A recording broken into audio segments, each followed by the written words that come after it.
Hi, everyone. Welcome to Module 3. We're going to talk about the normal aging process and how that affects technology use. Then we're going to talk about the impact of aging and then strategies to make technology more accessible to older adults. So, after this module, you're going to learn how aging affects cognitive, sensory, and motor functions related to technology use. Then we're going to identify common barriers that older adults face in digital spaces and then develop inclusive strategies to support older adults in technology adoption. So, most importantly, meaningful connection through fun activities. Now, when we think about the recovery process, again, it's not just about addressing mental health symptoms. Recovery is so much more than that. It's about living a meaningful life. And what does that mean for you versus you versus you versus me, right? Could all be different. Maybe it's cooking. Maybe it's doing physical activities, yoga. Maybe it's playing games. Maybe it's meeting with people in person. So here, the technology is around really creating these meaningful connections with one another. Now, as humans, during the hunting and gathering phase of human history, people used to live together in large groups of 150 people, and they supported one another, raising children, getting food. And throughout the evolutionary process, individuals didn't need to live in large groups of 150 individuals. Rather, we can live separate from one another. But you know what? As humans evolved, we still have this inherent need to connect with one another. Now, it may be different from one person to the next, the level of connection that a person wants, but that's an inherent need that we all need to do. And so this is how we connect with people living in this technology filled world, having these meaningful connections through technology. Now, when working with older adult populations, the experience of trauma is different than younger individuals. Okay, so older adults are very unique. We have this greatest generation, people born before 1933.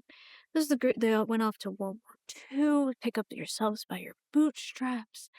And within their experience of potentially going off to war and witnessing combat, people didn't talk about the challenges around their mental health. It wasn't something that was accepted by society. Okay. And then we have the silent generation, people born between 1933 and 1945.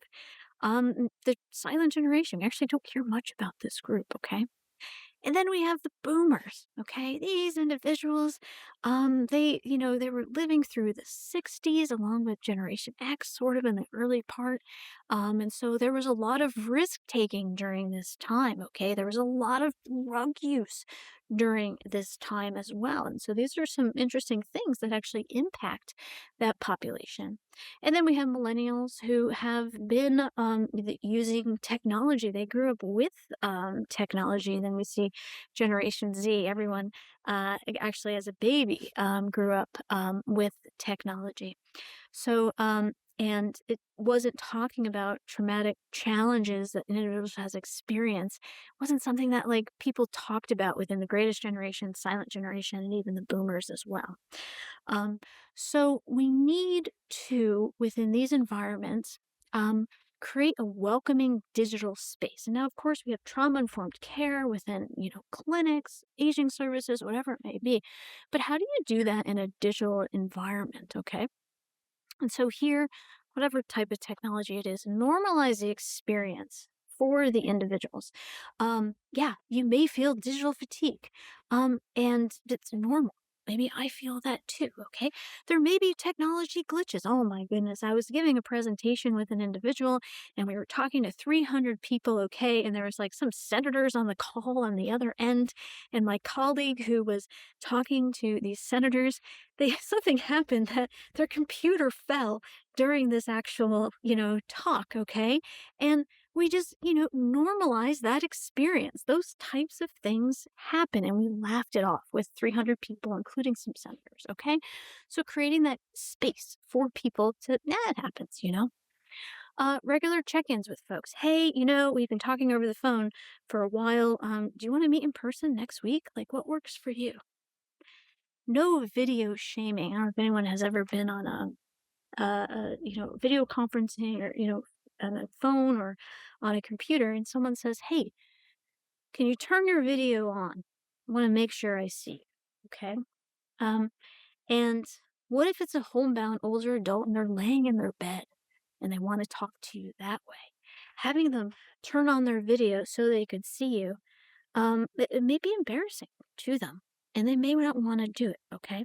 So listen, but these are our values and principles around video shaming, but if you're working within a clinic, you need to check in with your supervisor to make sure that you don't need to see people during these visits with individuals. And so look to your policies and rules for that. And maybe you want to have a conversation with the supervisor around video shaming and how you want everyone to have access and be inclusive. And give the example of the homebound older adult because policies may be able to change, but it's just something to think about for folks. You can invite people to change their names, add pronouns, and you can also offer many ways to connect. We've done a survey of peer support specialists who are older adults and service users, and guess what? They don't want to connect through virtual reality or AI. They want to connect with the hybrid offering. They want to connect in person when they want to, and they want to connect through smartphones when they want to. So a hybrid combination. It's really about preference for folks, and that's a way to offer many ways to connect. You can also include closed captions for individuals who may have challenges with hearing. Okay. And you could have people minimize. So if the closed captions are actually coming up and it's going like too fast for some individuals, you can actually slow it down for folks. And then, of course, you can adjust challenges related to the results of normal aging. So, normal aging in technology, it just changes her eyesight. It's not a part of the aging process. Um, and so there could be difficulty focusing one's vision on objects that are close up. I know when I turned a certain age, I can no longer see close up. It literally happened overnight, and I'm sure other people have had that same experience. Normal. There's difficult distinguishing colors such as blue from black. Okay. So when we're sending out materials to individuals, something to make note of. Difficult seeing where objects end and when the background begins. People need more light to see well. People need more time to adjust different levels of light, such as you're entering a bright room. And people become more sensitive to glare as they age. So how do we offset that? Okay. Well, one of which people are looking at a computer, don't video shame them. Maybe they want to connect through audio. Okay. Communicate in large font. So it's recommended by the Administration on Aging using a 14-point font. Okay. And you also, with some of those challenges to eyesight around certain eyes, what we do too, we put it on a beige background if we're sending stuff out to people. So the font actually comes out of people with that beige background. If you are communicating with people through video conferencing, do it during the day in a well lit room. And don't sit too close to the screen so people can see your whole face and they can see it clearly. Then, of course, you can work with people even on their own smartphone or whatever computer it may be. You can change settings on the technology with accessibility features that can make the font bigger on the technology as well. So, hearing loss is also a normal part of aging. Age related hearing loss, it occurs gradually, usually in both ears. Okay. So, it's normal having difficulty hearing high pitched sounds, such as a woman or a child's voice. It's normal to have trouble hearing consonant heavy words. It is normal to have difficulty following a conversation in a room with a loud background noise. All of these things are normal. So, what can you do when you're interacting with people? Well, it could be having captions and video conference. It could be using apps for people who are deaf or hard of hearing. And so, here's a whole list of apps that are out there that you can encourage people to use. And other ways that people can promote connectivity is suggesting the use of earplugs when they're around loud machinery or other loud noises, or that there's perceived loud noises. Now, remember back from module one, I mentioned that there's a thinning of the skin for individuals.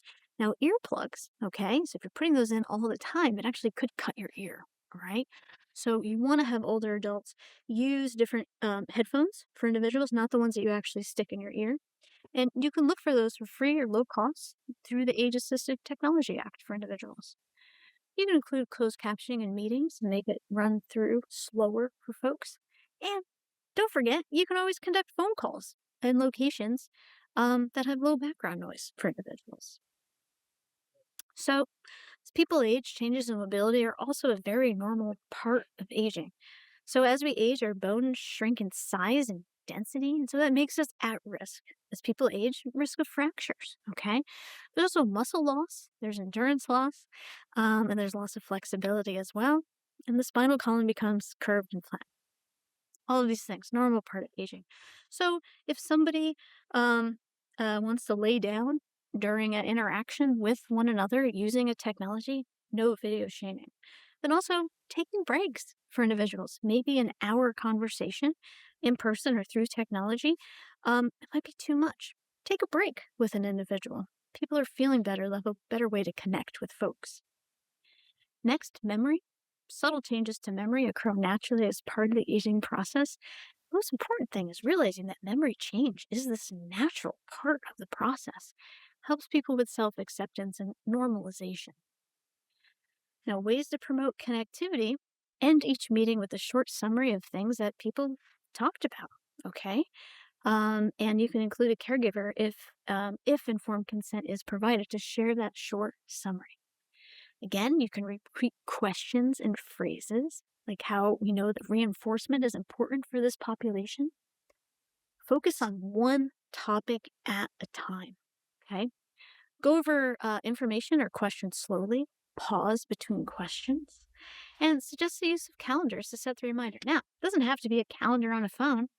Could be a paper calendar somebody puts on their wall to keep track of stuff. Again, it's about preference for folks.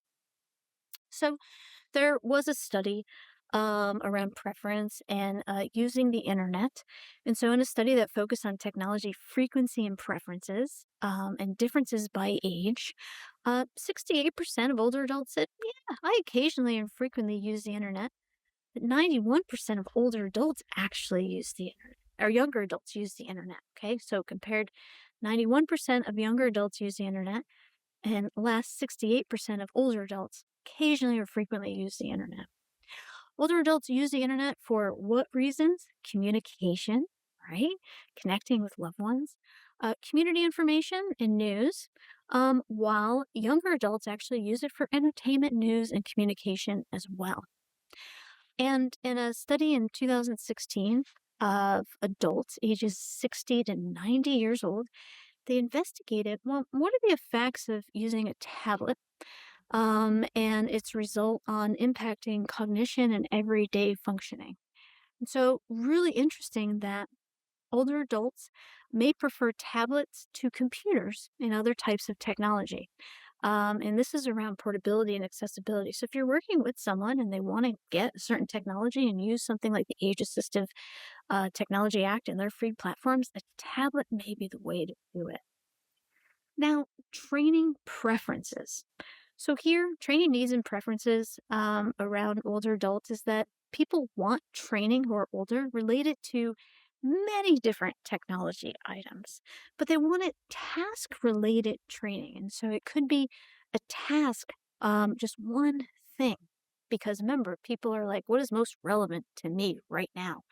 It is learning how to write an email to my daughter and then going that path. Okay. So, the data suggests that older adults they own a variety of technologies, though they may not fully use them. Which reminds me of my mom. I keep sending her all these technologies. I'm like, "Hey, happy birthday! Here's this really cool technology." And then when I go and visit her, I see all the technologies unopened, sitting in a corner. Okay, so it's important about talking with people about their preferences because people may not fully utilize the information, the actual technology. And so who do they want to be trained by? Well, about 30% or so, they want to teach themselves. As people age, they don't become not able to learn or not empowered to learn by themselves. 30% or so want to teach themselves. Well, 24%, they would prefer to be taught by a family member or a peer. That's you. So, the top two reasons for these methods of learning were manuals and written instructions, and then one on one instruction with individuals as well. What's really cool is that there's these area agencies on aging, or in Massachusetts, area aging service access points.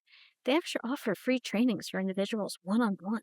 So you can work with an individual and help them with the technology, but you can also refer them. Offer your peer support expertise, and then have that aging service support them with the technology. You can help facilitate that. So, preferred locations for these trainings are stores and companies, senior centers, libraries, home, and school as well. So, there are tutorials. You can literally go onto your browser and type in Zoom tutorial, YouTube tutorial, and it shows people how to do that. You can even educate someone that you're working with how to do these types of things. So there's other types of classes that are out there for individuals, and also phone numbers too. And so if you're familiar with the local peer-run clubhouses within your respective location, you can also reach out to them too and ask them if there's any resources on, well, how do you learn how to do this stuff?